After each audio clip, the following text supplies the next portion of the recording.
Salam alaikum wa rahmatullahi ta'ala wa barakatuh, chers musulmans, musulmanes, bienvenue à vous dans une nouvelle chronique. Au premier abord, nous allons parler aujourd'hui de la confiance en Allah. Cette dernière est un acte d'adoration accompli principalement par le cœur. Or, les gens ont mal compris cet acte d'adoration. En effet, la conception que se font les gens de la confiance en Allah est de ne pas prendre de médicaments, de ne pas travailler, de ne pas faire de bonnes études et de dire « Moi je mets ma confiance en Allah, j'invoque Allah ». C'est là évidemment une conception erronée de la chose. Eh bien, avant de parler de la confiance en Allah et de sa valeur, je commencerai par dire que ces paroles sont fausses. Logiquement, vous allez vous demander, mais pourquoi?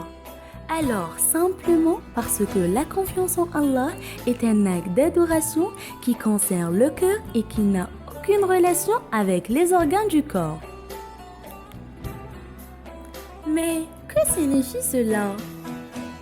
Cela signifie qu'avec tes organes, tes mains, tes pieds, ta langue, tous les organes, tu œuvres, comme s'il n'y avait pas de confiance à mettre.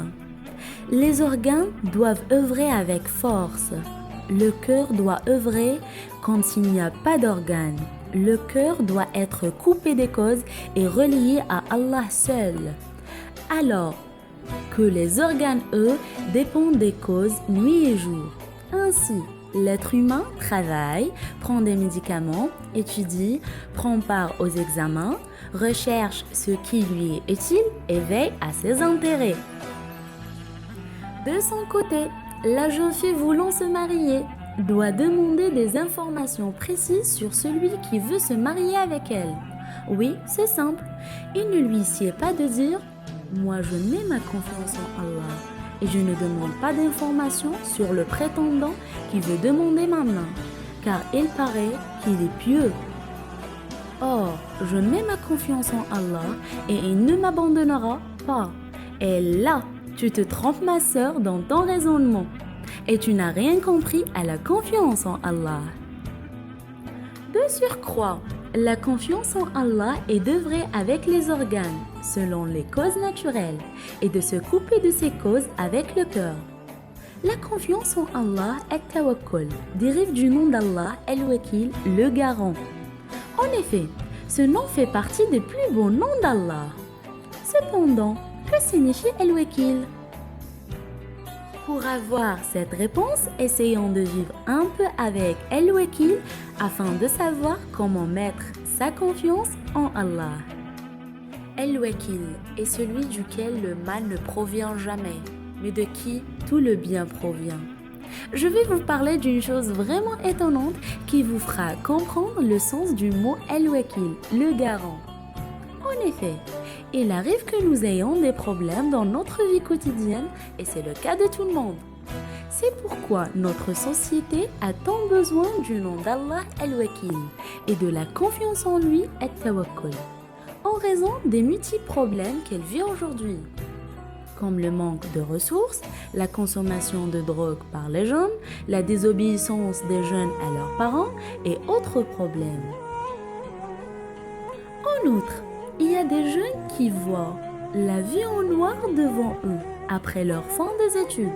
D'autres ne peuvent pas se marier, alors que d'autres sont carrément fatigués de leur mariage, des problèmes colossaux. Dans tout ça, de qui ont-ils besoin?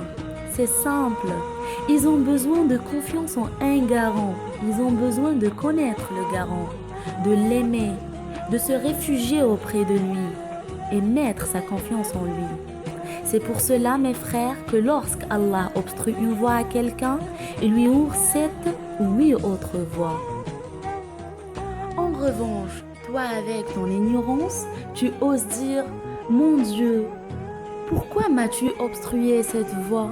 Cependant, Allah t'obstrue parfois une voie pour t'ouvrir de nombreuses autres voies. Oui, jusqu'à ce que tu remarques que la vie s'est obscurcie. Sache donc que le garant ne t'abandonnera jamais. Sache que le garant t'ouvrira d'autres voies qui te satisferont et te réjouiront.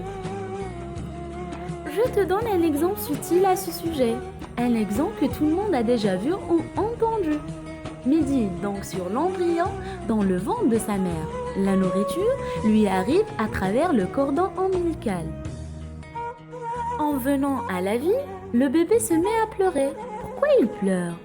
Parce qu'il a perdu la voie à laquelle il s'est habitué, en ignorant qu'Allah, par sa miséricorde, lui a envoyé 2 autres voies pour obtenir sa nourriture. Le sein de sa mère et la transformation du sang en lait pour sa nourriture. Elle est pure, nourrissante et utile. Lorsqu'arrive son sevrage, le bébé pleure de nouveau. Oui, c'est simple, car il a perdu la nouvelle voie à laquelle il s'est habitué, à savoir le sein de sa mère. Mais Allah lui ouvrira 4 voies de nourriture. 2 nourritures et 2 boissons. Pour les 2 nourritures, il s'agit des légumes et des viandes. Quant aux 2 boissons, il s'agit de l'eau et du lait. Voilà, après une seule voie, ce sont 2 puis 4 voies qui s'ouvrent devant lui. Sur ce, je vous dis merci de m'avoir prêté attention. Partagez la vidéo, prenez soin de vous et de ce que vous aimez. À la prochaine!